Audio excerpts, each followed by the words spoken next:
A dollar bill is 6.14 inches long. That's it. Smaller than your hand, lighter than the letter. Thin enough to crumple and forget that you had it in your pocket and get caught up in your laundry the next time you check it. And yet, that little piece of paper has kept people places that they have hated, jobs that drained them, relationships they have already left mentally, but could not afford to leave physically. Not because they were weak, because leaving cost, and we act like money is just numbers, just math, just transactions. No, money has never just been about math. Money has been the reason somebody stayed quiet, the reason somebody kept working hurt, the reason somebody delayed healing, and also the reason somebody said, I'll deal with it later.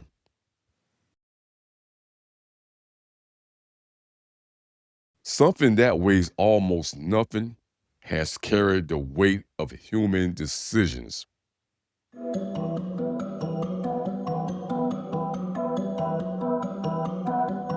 Welcome to Articulated Illustration, where we see things from unusual angles.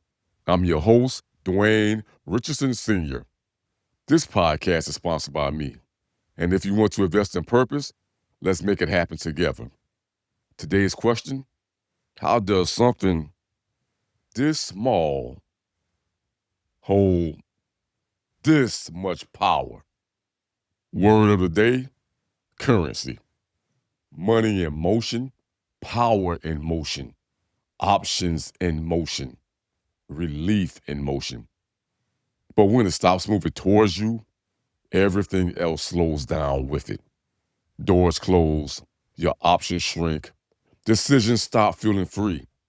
Money is not just money, it's a stand in for food, for shelter, for medicine, for safety, for time, and for the ability to say no.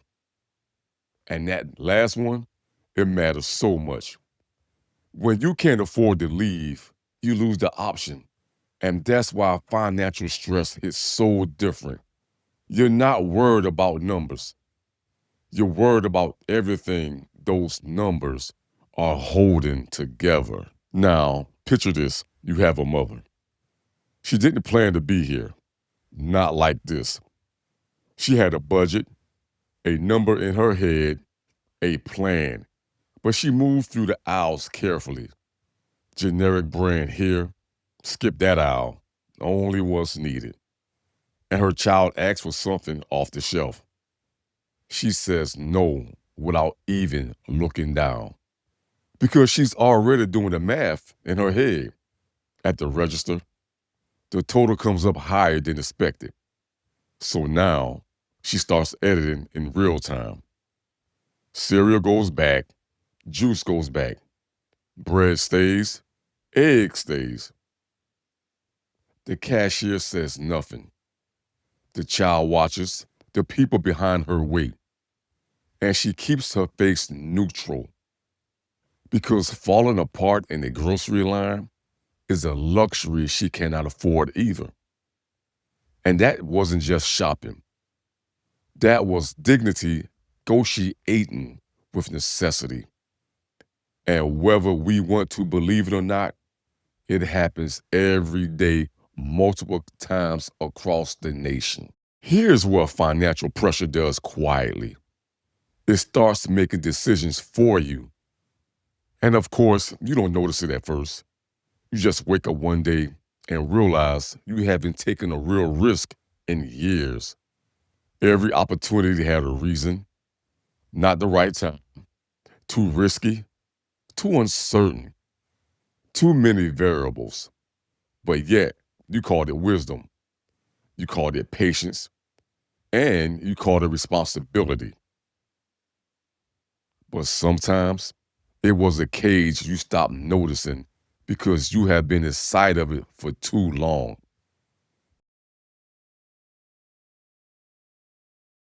Pressure doesn't just affect your wallet, it rewrites your imagination, You stop seeing possibility and you only start seeing danger. You stop dreaming and you only think of surviving. And we all know that's no way to live at all. People say, why don't they just leave? Leave what? The apartment tied to two incomes? The insurance tied to the job? The routine that's barely holding life together? Yo, man, freedom is real, but freedom is not free. Sometimes people stay not because they are weak, but because they are doing honest math. Now let's go deeper. Money doesn't just control what you have, it controls your time. And time is your life. Time is currency that you cannot get back. And for most people, we exchange hours for dollars. We wake up on somebody else's schedule. We leave when allowed. We request time off. Then we have to explain why you need your own day off. That's bigger than money. That's ownership. Some people don't want more stuff. They just want more of their life back. Not every bill hits your bank account. Some hit your body.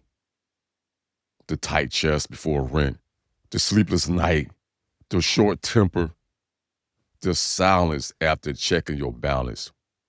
People aren't just tired from working. They are tired from worrying. And that's the invisible tax.